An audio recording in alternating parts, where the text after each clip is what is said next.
BJP के कौमी general secretary Muralidhar Rao ने चीफ मिनिस्टर चंद्रशेखर राव की महाराष्ट्र के चीफ मिनिस्टर उद्धव ठाकरे से मुलाकात पर तबसरा करते हुए कहा कि सरहदी रियासतों के चीफ मिनिस्टर्स की मुलाकात के दौरान कुछ भी बातचीत की जा सकती है। अगर दोनों चीफ मिनिस्टरों के दरमियान तरक्की से मुताल्लिक बातचीत हुई तो ऐसी सूरत में केसीआर को इसकी वजाहत करनी चाहिए। हैदराबाद में मीडिया से बात करते हुए मुरलीधर राव ने कहा कि फिल्म अदाकार प्रकाश राज के साथ मिलकर चीफ मिनिस्टर ने अपना नया सियासी सफर शुरू किया है, जिस पर उन्हें कई शक शुबात पाए जाते हैं, क्योंकि प्रकाश राज वो शख्सियत हैं जिन्होंने साबिक में मुल्क की फौजी ताकत की तौहीन की थी।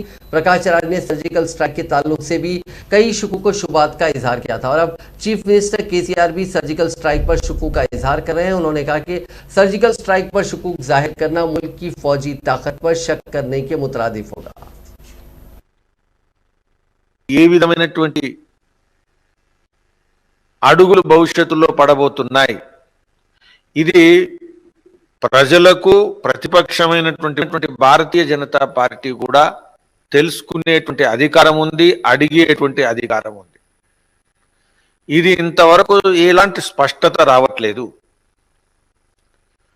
అసలు వీటి కోసమే వెళ్ళారా,